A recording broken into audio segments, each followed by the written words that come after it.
Cricket खेलते खेलते मैदान से उठ के आ जाते हैं और साजिशों के जरिए इक़्तिदार तक पहुंच जाते हैं। जाली सादिक और अमीन की हुकूमत है कि तुमसे एनआरओ मांग कौन रहा है? जो खुद हर बात पे किसी का मोहताज हो, किसी की आंखों के इशारे की तरफ देखता हो, वो किसी को एनआरओ क्या देगा? याद है ना जब नवाज शरीफ ने ज़रब-ए-अर्ज़ शुरू की थी, पूरी कौम को उसने अपनी अफवाज पाकिस्तान के पीछे यूं खड़ा कर दिया था। ये कैसी जमहूरी हुकूमत है कि जमहूरी हुकूमत में एक इदारे को तुमने लाकर जवाब देने के लिए खड़ा कर दिया और पीछे से तुम गायब हो। चाहे जाली ही सही, तुम इस मुल्क के नालायक आज़म तो हो। अस्सलाम वालेकुम, मैं हूं मुनीज़े जहांगीर और आप देख रहे हैं प्रोग्राम स्पॉटलाइट। नाजरीन, आज यौम तकबीर के मौके पर कौमी असम्बली की सबसे बड़ी जमात मुस्लिम लीग नून की तोपों का रुख सिर्फ और सिर्फ हुकूमत पर था। ईद के बाद मुस्लिम लीग नून, पीपल्स पार्टी और JUI ने हुकूमत के खिलाफ एहतजाज का सिलसिला शुरू करने का ऐलान किया है। नाजरीन, जहां अपोजिशन एहतजाज के लिए आस्तीनें चढ़ा रही है, वहां हुकूमत की एक इत्तेहादी पार्टी हुकूमत का दामन छोड़ने की तैयारी कर रही है। बलोचिस्तान नेशनल पार्टी के सरबराह और हुकूमत के इत्तेहादी सरदार अख्तर मेंगल ने हुकूमत को बजट पर वोट ना देने का ऐलान कर दिया है। इनका कहना था कि हुकूमत हमारे मुतालबात पर अमल दरामद नहीं कर सकी और 6 नुकात पर कमेटी भी नहीं बना सकी। उन्होंने कहा कि वजीर आजम, स्पीकर, डिप्टी स्पीकर और सदर के लिए तहरीक इंसाफ को वोट दिया, हम इससे ज्यादा ताउन नहीं कर सकते। हमारे नुकात बजट से ज्यादा जरूरी हैं। आज कौमी असेंबली में भी अख्तर मेंगल ने खुलकर अपनी एहसास महरूमी पर बात की। हुकूमत की इस वक्त जो सेनेट और कौमी असेंबली में नाजरीन सीटें हैं और जो अक्सरियत है वो बहुत ही बारीक अक्सरियत है, और अगर BNP के 4 रुकन कौमी असेंबली और सेनेट में 1 रुकन हुकूमत से मुकम्मल तौर पर अलग हो जाएं तो कानून साजी आसान नहीं होगी। पर वो क्या नुकात हैं जिनकी वजह से इस इत्तेहाद के टूटने का खतरा है, आइए आपको दिखाते हैं। लापता अफराद की बाजियाबी के लिए कोशिशें तेज की जाएंगी। नेशनल एक्शन प्लान पर पूरी तरह अमल दरामद करवाया जाएगा। बलोचों की शनाख्त की हिफाजत की जाएगी। तमाम सियासी पार्टियों के साथ मशावरत के बाद बलोचों के हकूक के लिए कानून साजी की जाएगी। मादनी वसाइल में हिस्से को सूबे के अवाम के फायदे के लिए शफाफ तरीके से दोबारा बात होगी। बलोचिस्तान में बड़े डैम बनाए जाएंगे ताकि जेरे जमीन पानी बहाल हो, लोगों को हिजरत से रोका जाए। फेडरल सर्विसेज में बलोचिस्तान को 6% कोटा और फॉरेन सर्विसेज में भी बलोचिस्तान को कोटा दिया जाए। तमाम अफगान महाजिरीन। अख्तर मेंगल हुकूमत में रहेंगे या मुश्किलात में घिरी हुकूमत को एक और धक्का देंगे, ये हम पूछते हैं खुद ही अख्तर मेंगल साहब से। आइए आपको लेके जाते हैं और उनकी बात सुनवाते हैं। तो मेंगल साहब, बहुत बहुत शुक्रिया कि आपने वक्त निकाला इंटरव्यू देने का। आज हमने नेशनल असेंबली में आपकी तकरीर भी सुनी। अब क्या आपकी पार्टी ने और आपने ये फैसला कर लिया है और हतमी फैसला कर लिया है कि बजट के दौरान आप हुकूमत के साथ और हुकूमत के लिए वोट नहीं डालेंगे? शुक्रिया मैडम। देखें, इससे पहले कि हमने क्या फ़ैसला किया है या क्या फ़ैसला करना है, मेरे ख्याल में जो मुआहदात हुए उसके बैकग्राउंड की तरफ हमें जाना चाहिए। बलूचिस्तान का मसला आज का नहीं है, 70 सालों से ये मसला चल रहा है और ये बदकिस्मती भी रही है, सितम ज़रीफ़ी भी रही है कि जब भी हम बलूचिस्तान के मसले को आगे लाने की कोशिश करते थे तो यही गिला आता था कि जी बलूचिस्तान का मसला क्या है, हमें बलूचिस्तान का मसला अभी तक समझ में नहीं आया। तो शायद हम ये समझे कि दूर से जो है उनको हमारी आवाज़ सुन नहीं आती और ना ही उनको समझ आ रही है। तो यहाँ पे आकर हमने बलूचिस्तान के मसले के हल की तरफ एक उनको रास्ता दिखाया है। और मैं कतन ये नहीं कहता हूँ कि इन नुकात के इम्प्लीमेंट होने से 100% जो है बलूचिस्तान के मसले हल होंगे, लेकिन एक रास्ता हमने दिखाया था। वो लोग जो बलूचिस्तान के मसाइल के हल के रास्ते को ढूंढ नहीं सक रहे या देख नहीं पा रहे थे, और ये मुआहदात हुए। इस दौरान हमें मिनिस्ट्रियों के भी ऑफर हुए, पहले दिन से हमें मिनिस्ट्रियों के ऑफर हुए, बाद में भी हुए, लेकिन हमने ये फैसला किया कि जी मिनिस्ट्रियों से ना पहले मसले हल हुए। आपने देखा होगा पाकिस्तान की पूरी असेंबली जो है वो कैबिनेट के मेंबर थे। कई बार जो है वफाक में बलूचिस्तान की नुमाइंदगी रही है, चाहे वो कमज़ोर पोजीशन में रहे हैं उनकी मिनिस्ट्री या एक खुडे लाइन की मिनिस्ट्री रही है, लेकिन क्यों बलूचिस्तान के मसले हल नहीं हो पा रहे थे। तो ये नुकात हमने उनके सामने रखे और बदकिस्मत से मैं ये कहूँगा जिन्होंने उस पर दस्तखत किए हैं आज वो साहिब इक़्तिदार हैं और बड़ी अच्छी पोस्टों पर हैं, जिसके नाम से शाह महमूद कुरैशी साहब हैं, जहांगीर खान तरीन साहब हैं, सरदार यार मोहम्मद रिंद साहब हैं, और उसके अलावा जो दूसरा मुआहदा हमारे साथ हुआ था प्रेसिडेंशियलशिप के इलेक्शन में, उसमें स्पीकर साहब भी मौजूद हैं, उसमें परवेज खटक साहब भी मौजूद हैं। जी अख्तर साहब, कता कलामी माफ, बात असल में ये है कि ये जितने भी नुक्ते हैं, अगर हम हुकूमती नुमाइंदों से बात करें, जिस तरह ह्यूमन राइट्स की मिनिस्टर जो हैं शिरीन मज़ारी साहिबा, उनसे जब हम बात करें तो वो हमें ये बताती हैं कि जी जनवरी से मैंने अपना काम किया है, मैंने जो मिसिंग पर्सनस है उसको क्रिमिनलाइज करके उसका बिल हमने लॉ मिनिस्ट्री में दे दिया हुआ है, मगर अभी तक कोई पेशरफ नहीं हुई। तो मुझे ऐसा लगता है कि जो नुकात आपने उनके सामने रखे हैं वो करना चाहते हैं। सो आपको क्या लगता है कि ऑब्स्टिकल कहाँ है? देखें, अभी तक तो उन 6 नुकात में से चलो कुछ ऐसे शायद उनके नुकात होंगे जो उनके बस में नहीं है। अगर बस में नहीं तो कम से कम वो अपनी बेबसी का इजहार तो कर सकते हैं। अपनी बेबसी का इजहार करना तो वो तो उनके बस में है ना। वो कह देते, क्या ये नुकात वो इसी पॉलिटिकल माशरे में उन्होंने तरबियत हासिल नहीं की? क्या इसी पॉलिटिकल कल्चर में वो नहीं रहे हैं? तो अगर उनको ये मालूम था कि ये उनके बस में नहीं है तो पहले दिन ही हमें कह देते कि जी इन नुकात में से ये हमसे हल तलब नहीं। मगर लेट्स बी फेयर, देखिए पहली दफा इनको हुकूमत मिली है तो आप कह सकते हैं कि इन्होंने कभी हुकूमत नहीं की, तो आप ये तो कह सकते थे मियां नवाज शरीफ साहब के बारे में, जरदारी साहब के बारे में, मगर इनके बारे में शायद आप ये ना कह सकते। मगर अब जब आप उनसे बातचीत करते हैं, जरूर आपको भी वो कहते होंगे हम चाहते हैं ये मसले हल हों, वो क्या आपको बताते हैं? आफ्टर ऑल उनकी भी तो कोई मुश्किलात होंगी। हाँ, मुश्किलात का अभी तक इजहार नहीं किया, क्योंकि सबसे इसमें जो अहम नुकता था वो ये था कि जी इन नुकात पर अमल दरामद के लिए एक कमेटी बनाई जाएगी जो डे टू डे इन तमाम नुकात का जो जायज़ा लेगी और उस पर कितना अमल दरामद हुआ है या हो सकता है या कहाँ पर ऑब्स्टिकल्स हैं वो कम से कम हमें आगाह करेगी या अपनी पार्टी या अपनी क़यादत को आगाह करेगी। बदकिस्मती से अभी तक वो कमेटी फॉर्म नहीं की गई, नोटिफाई नहीं की गई है। तकरीबन 9 महीने होने को हैं इसको, और इस 9 महीने में अगर वो एक कमेटी फॉर्म नहीं कर सकते, चलो 6 नुकात में से एक नुकता जो मिसिंग पर्सनस का है, जिसमें ह्यूमन राइट्स की जो मिनिस्ट्री है उन्होंने कहा जी हमने ड्राफ्ट करके मिनिस्ट्री लॉ, मिनिस्ट्री किसकी है जी? हमारी पार्टी की तो नहीं है ना, हम लॉ मिनिस्टर तो नहीं है। अगर हैं तो वो हैं, उनकी हुकूमत है, उनके कैबिनेट के मेंबर हैं और उनके इत्यादि हैं। वो 6 नुकात में से अगर उसको निकाल जाए, एक और नुकता है 6% बलूचिस्तान का कोटा, उसमें कौन सी रुकावट है? उसमें कौन सी सेंटर के अंदर 6% होना चाहिए बलूचिस्तान का कोटा, जो आपका एक नुकता है जी। फिर मसला कहाँ है? आप क्या समझते हैं, वो करना नहीं चाहते या कर नहीं सकते? ये अगर वो कर नहीं सकते तो मेरे ख्याल में उनको फिर हुकूमत करने का भी हक नहीं। अगर हुकूमत इन मसलों पर अमल दरामद नहीं कर सकती तो उसको हुक्मरान कहना भी मेरे ख्याल में वो ज्यादती होगी, वो जुल्म।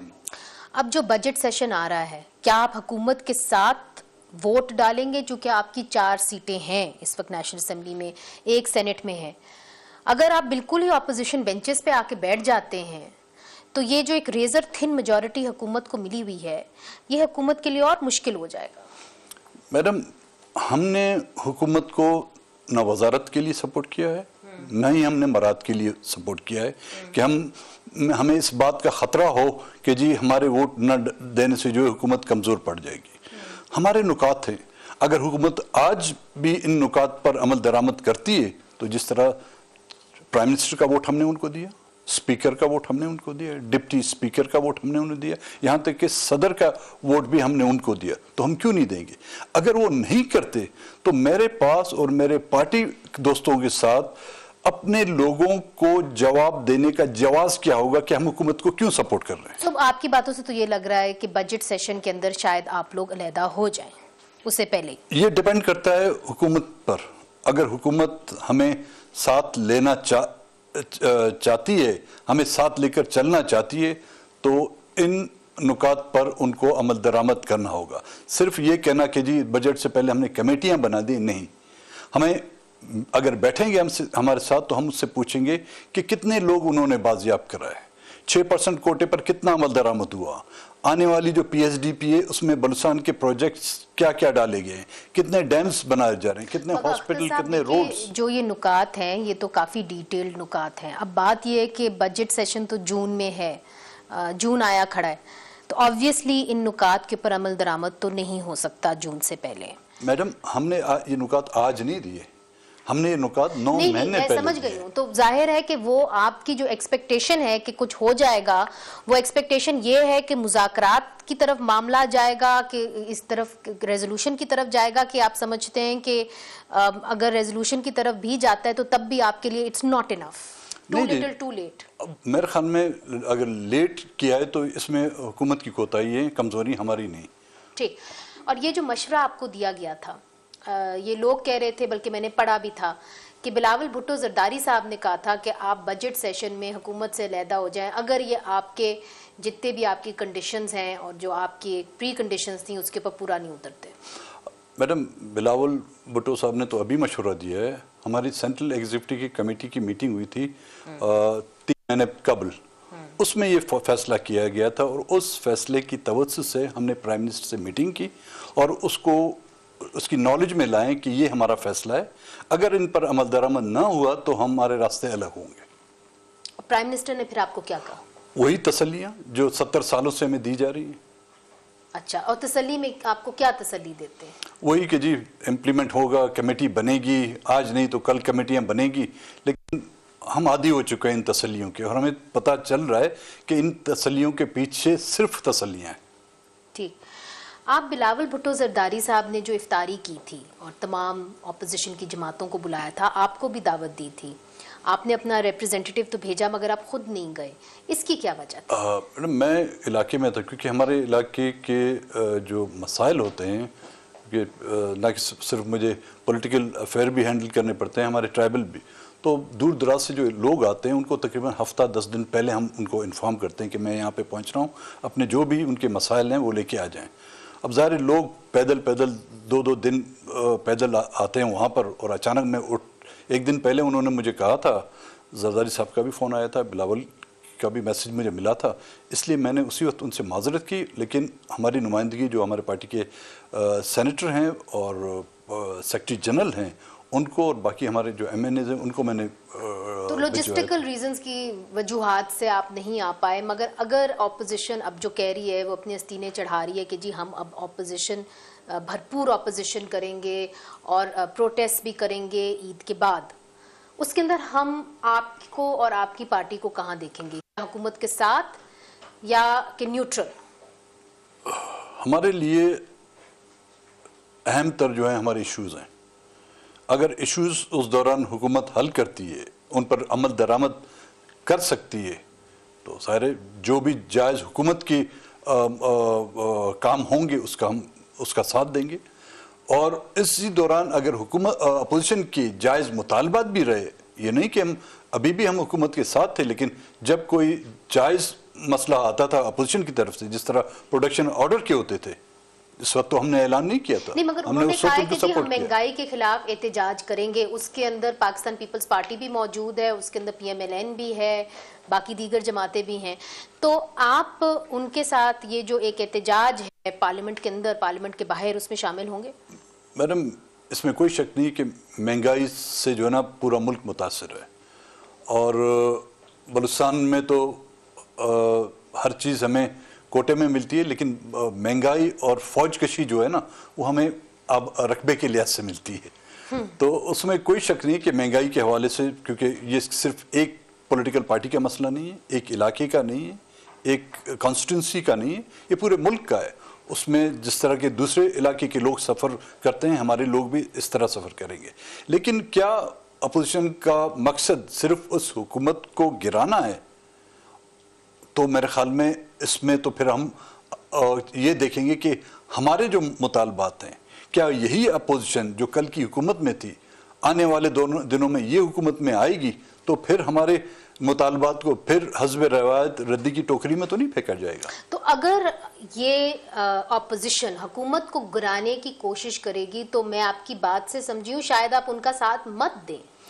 देखें, हमें अगर हुकूमत ने मजबूर किया कि हम अपोजिशन में जाएं इश्यूज के ऊपर, अब वो इश्यूज जेन्युइन रहे जिसमें हम समझते हैं हमारे नज़दीक महंगाई अपनी जगह पर, लेकिन बलूचिस्तान की जो ग्रीवियंस हैं उनको ख़त्म करने के लिए हुकूमत को अगर हटाया भी जाता है और यही जो रवैया पिछली हुकूमतों का था, फिर हमें ये देखना होगा कि यही अपोजिशन, आज जो अपोजिशन है वो तो कल हुकूमत में थी, उनके भी हाथों बलूचिस्तान में कौन सी दूध की नहरें निकाली गई हैं, कौन सी। ठीक है, तो मैं आपकी बात समझ गई हूँ। फिलहाल ऐसा लग रहा है और आप ऐसे सोच रहे हैं कि हमें आपको शायद न्यूट्रल रहना हो अगर कॉन्फ्रंटेशन बिल्डअप होती है। हाँ, न्यूट्रल तो इस मुल्क की सियासत में आप रह ही नहीं सकते।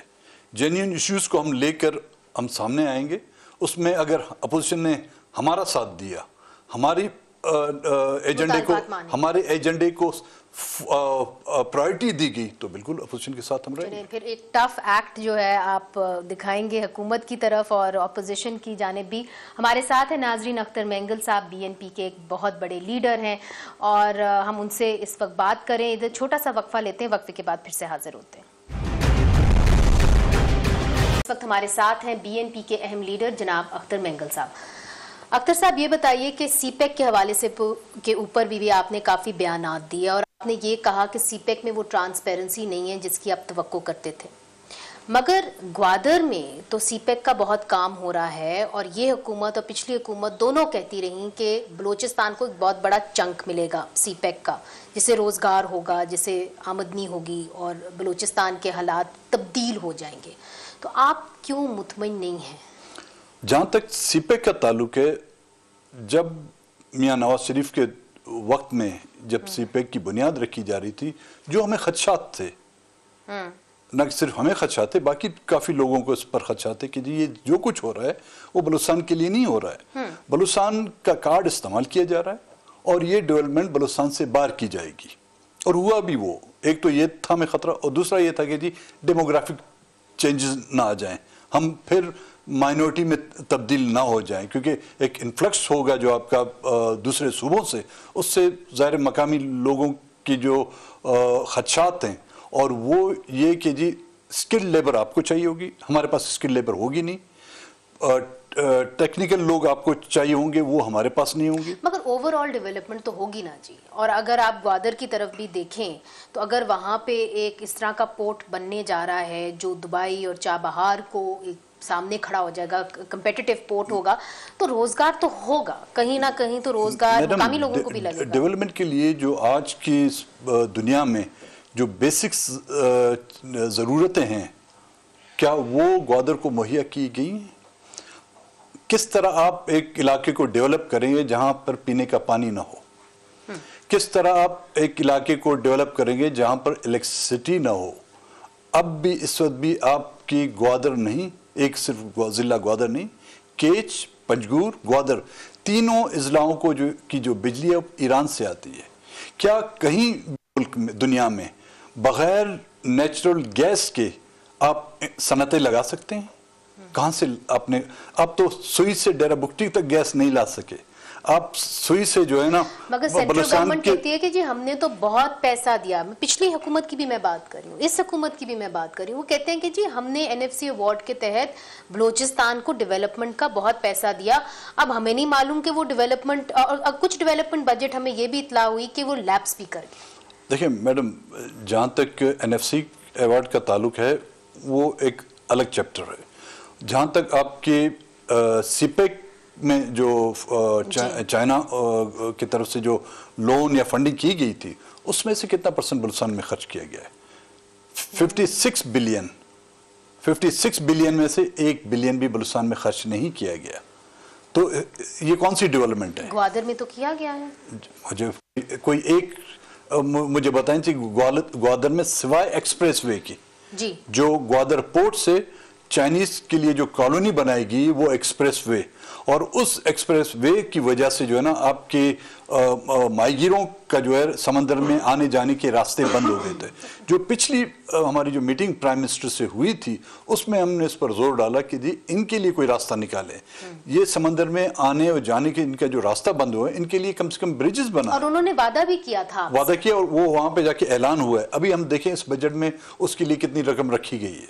अच्छा, मगर देखिए एक डेवलपमेंट से पहले आपको पॉलिटिकल स्टेबिलिटी चाहिए, और अगर पॉलिटिकल स्टेबिलिटी चाहिए तो दहशतगर्दी के ऊपर काबू पाना होगा। हमने देखा कि हाल ही में फिर से एक लहर उठी है बलूचिस्तान के अंदर दहशतगर्दी के हवाले से, और ब्रास के नाम से बलोच राजे अजाय संगर, मैं अगर सही तरह प्रोनाउंस कर रही हूँ, तो ये एक आप समझ लें जो नथी है, ये सारे ऐसे ग्रुप्स जो नाराज बलूच से इनका ताल्लुक है।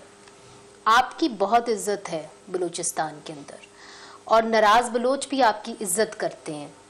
ये क्या वजह है कि इस पोजीशन में आके आपने कभी उनसे मुज़ाकरात करने की कोशिश नहीं की, उनको रजामंद करने की कोशिश नहीं की?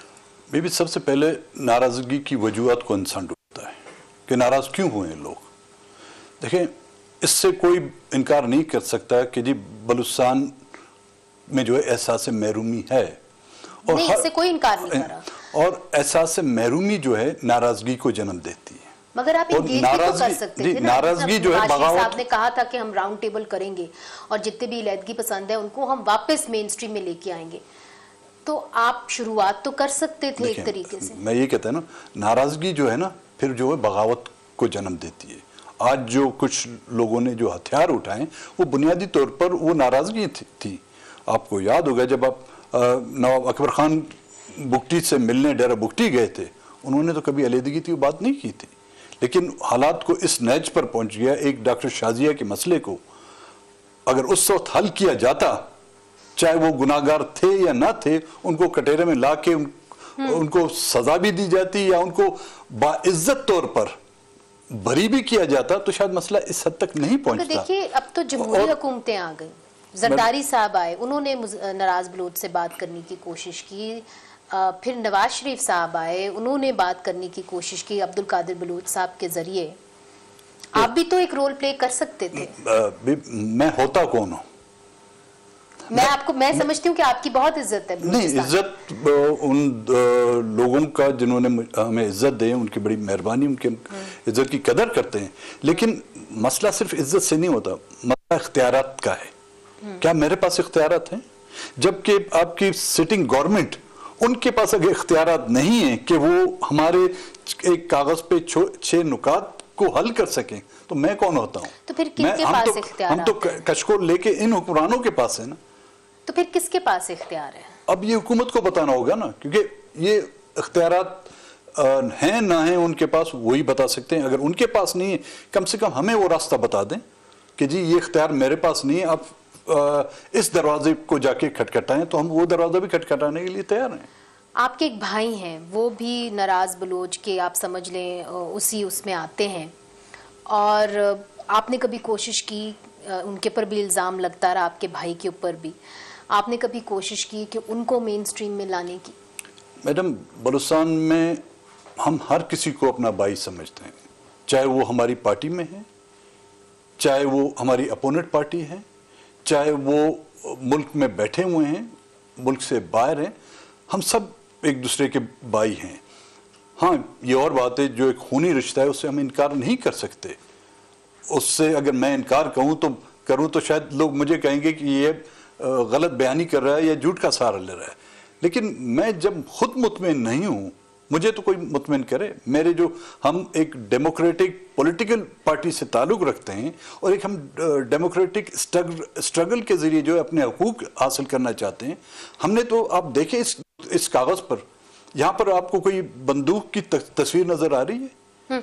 मगर अख्तर साहब, अब चूँकि आप एक सियासी और पॉलिटिकल एनिमल, आपकी लंबी स्ट्रगल है, ये जो 6 नुकात हैं ये एक तरफ, इसके बारे में आपने हमें तफसीली बताया।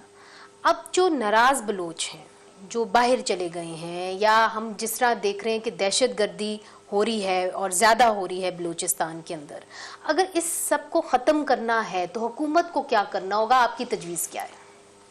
मैडम, हुकूमत या रियासत, उनकी जिम्मेदारियां जो हैं एक इंडिविजुअल से, एक पॉलिटिकल पार्टी से या एक तंजीम से कहीं ज़्यादा होती हैं। अगर कोई मुल्क को नुकसान पहुंचाना चाहता है तो उसी दौड़ में अगर रियासत और हुकूमत आ जाएं तो ये मुल्क के लिए, इस अवाम के लिए जब एक बड़ा नुकसानदेह अमल होगा। हुकूमत को तल्ख घूंट पीने होंगे, हुकूमत को 4 कदम, 2 कदम नहीं बल्कि 4 कदम आगे जाना हो। जो बात करना भी नहीं चाहते उनके दरवाजे हुकूमत को खटखटाने होंगे, क्योंकि हुकूमत की जिम्मेदारी बनती है ना। हुकूमत अपने आप को मुल्क का पासबान कहती है, रियासत अपने आप को जो है मुल्क का निगहबान कहती है। जब वो निगहबानी का दावा करते हैं तो उनको निगहबानी के जो है असूल भी अपनाने होंगे। सिर्फ ये कहना कि तो जी अब फिर आप समझते हैं कि हुकूमत को ब्रामदा बुख्ती, हेर बिहार मरी, अल्लाह नजर, इन सब से राब्ते करने होंगे? आप ऐसा माहौल बनाएं, आप ऐसा माहौल बनाएं। एक तरफ से आप कहते हैं जी मुज़ाकरात बात करेंगे और दूसरी तरफ जो है आप लोगों को उठा के ले जा रहे हैं।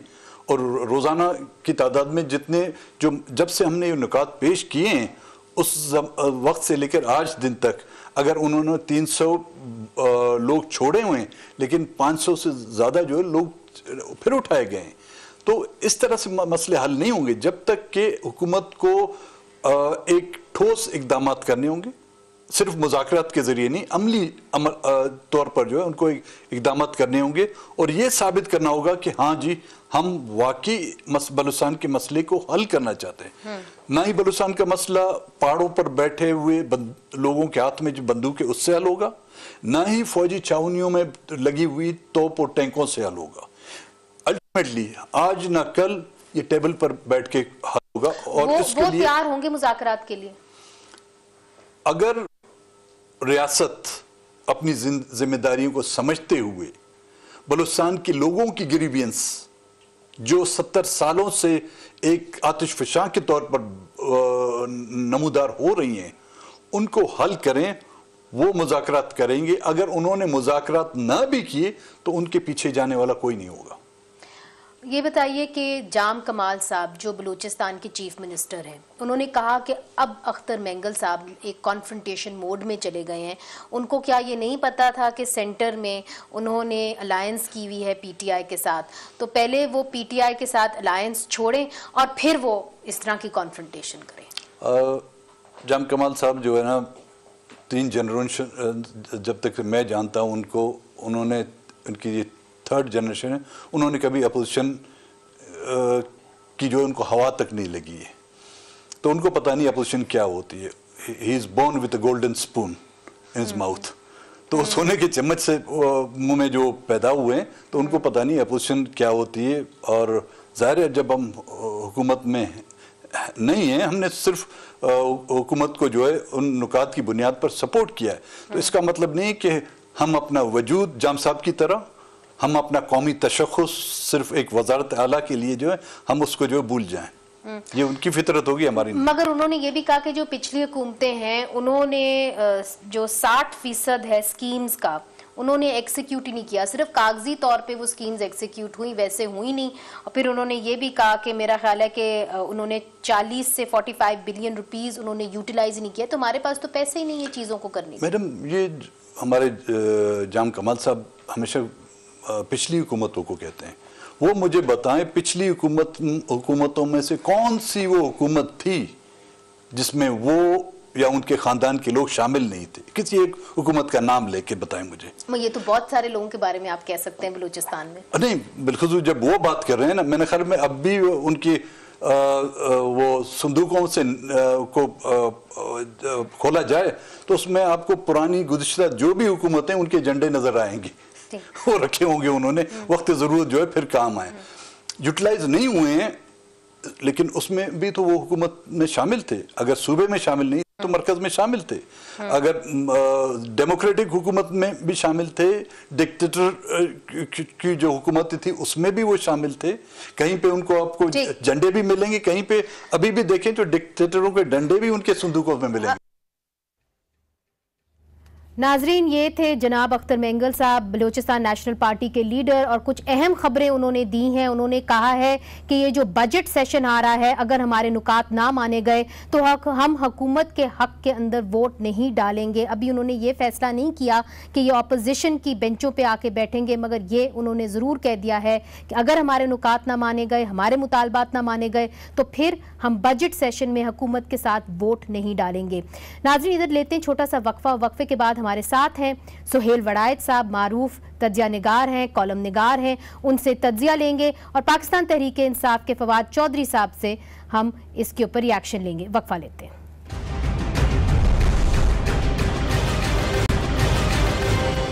वेलकम बैक नाजरीन, हमारे साथ हैं इस वक्त पाकिस्तान तहरीक इंसाफ के लीडर फवाद चौधरी साहब और उनके साथ तशरीफ रखते हैं सुहेल वड़ायत साहब। सुहेल साहब, पहले आपकी जानिब आऊंगी। ये जो अख्तर मेंगल साहब ने कहा है कि बजट सेशन तक अगर मेरे मुतालबात ना माने गए तो हम हुकूमत से अलहदा हो जाएंगे, बजट सेशन में भी इनके साथ वोट नहीं डालेंगे, इसका क्या असर होगा हुकूमती पॉलिसी के ऊपर, कानून साजी के ऊपर जो नेशनल असेंबली और सेनेट में होती है? देखिए, ये सियासी और इखलाकी तौर पर तो ज़ाहिर है तहरीक इंसाफ की हुकूमत को नुकसान पहुंचा, लेकिन अमली तौर पर इस तरह का इससे कोई नुकसान नहीं होगा, क्योंकि इस वक्त वो हुकूमत में हैं, उन्हें और अरकान की मदद मिल जाएगी और अपना वो काम चला लेंगे।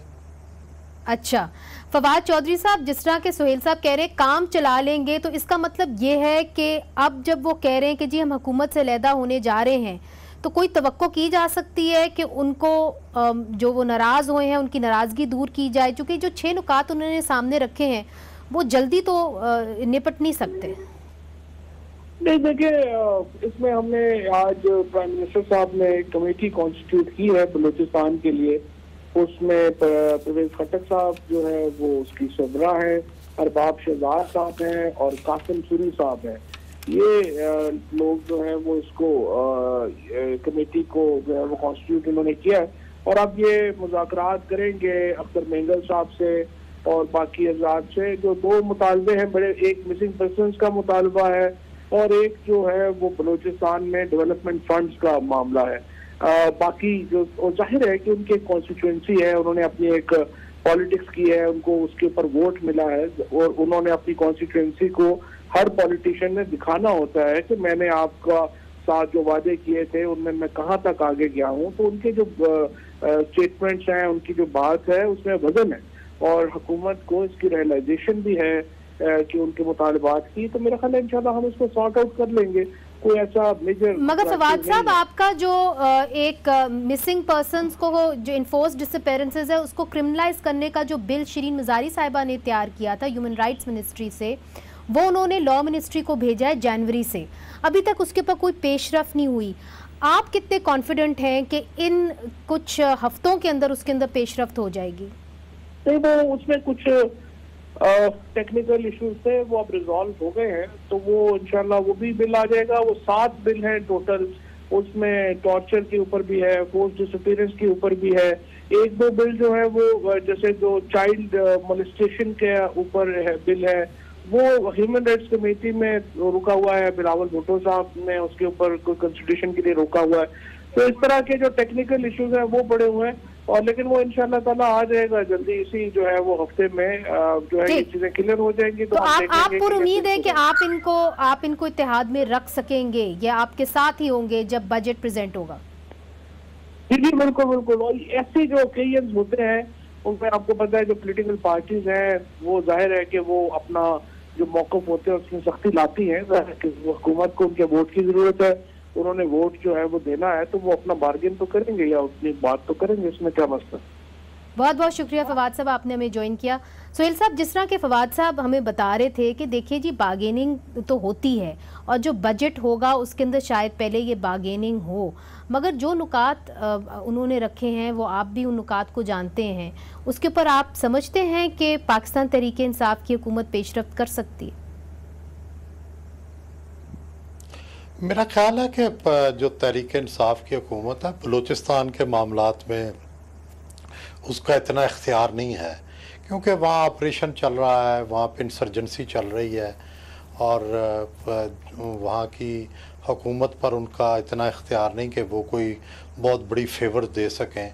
वो ज़ाहिर है रिक्वेस्ट करते हैं, फिर उसको चेक किया जाता है जी रिक्वेस्ट में कितना वज़न है। तो मुझे लगता है कि तहरीक इंसाफ और अख्तर मेंगल साहब अल्टीमेटली तो अलग हो जाएंगे। देखना यह है कि मेंगल साहब ये चाहते हैं कि बजट के दौरान चूँकि उन्हें हर वोट की ज़रूरत होगी तो शायद इस हवाले से कुछ कंसेशन वो उन्हें दे दें, लेकिन इन द लॉन्ग रन ये दोनों चल नहीं सकते इकट्ठे। अल्टीमेटली इन्होंने अलग होना है, दोनों की फ़िलासफ़ी अलग है, दोनों की सोच अलग है, दोनों का वर्किंग स्टाइल अलग है, दोनों की पॉलिटिकल जो रास्ते हैं वो अलग हैं। तो ये जितनी देर चले बस उसे ही गनीमत समझें, मेरा ख्याल है कि अल्टीमेटली। अच्छा सुहेल साहब ये बताइए, जहां आप बैठे हुए हैं लाहौर, वहां पे आज नून लीग बड़ी गरजी बरसी। मुझे ये बताइए कि ये गरज बरसी है या ईद के बाद आप समझते हैं कि पाकिस्तान पीपल्स पार्टी और नून लीग एक्चुअली सड़कों पे आके एहतजाज कर पाएगी?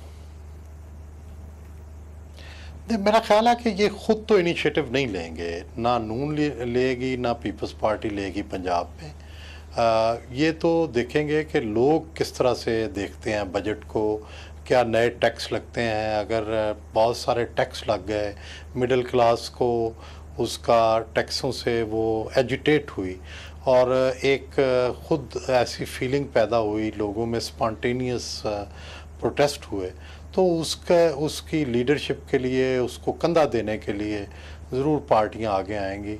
लेकिन इस वक्त मुल्क की सियासी सूरत हाल और माशी सूरत हाल ऐसी है कि सियासी जमातें, ख़ासकर पीपल्स पार्टी और नून लीग, ये ख़ुद कोई बहुत बड़ी तहरीक लॉन्च नहीं कर सकती।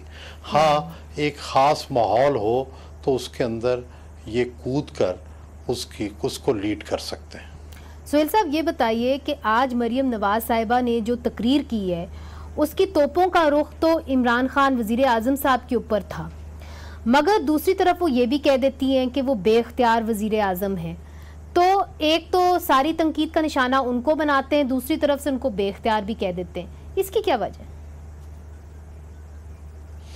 देखिए, वो कठपुतली भी उन्होंने कहा, उन्होंने ये भी कहा कि इनको कोई लाया है, इनको किसी ने बनाया है, लेकिन बराह रास्त उन्होंने फ़ौज पर कोई तनकीद नहीं की और उन्होंने मुनासिब यही समझा है नून लीग ने कि इमरान खान की मुआशी पॉलिसियों पर तनकीद की जाए और उन्हें नाकाम साबित किया जाए।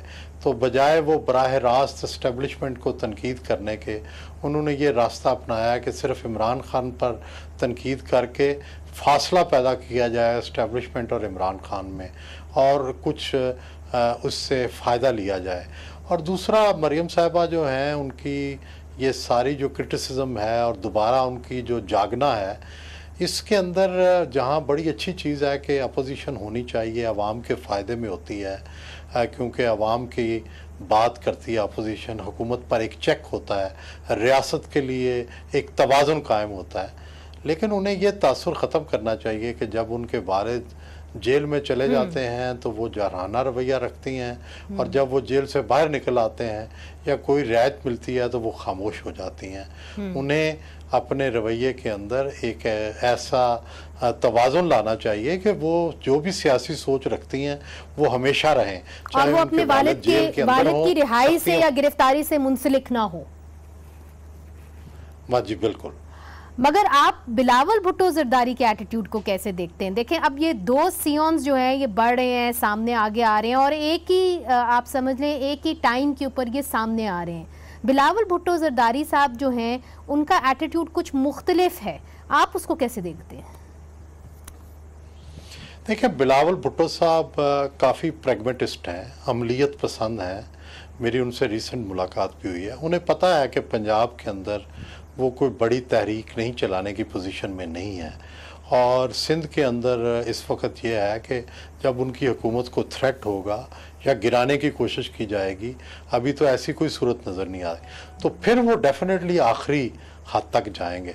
फ़िलहाल तो वो देख रहे हैं कि अवाम की नब्ज़ पर उनका हाथ आ जाए और वो तहरीक इंसाफ के मुकाबले में वो एक एस्टेब्लिश हों, एक बड़े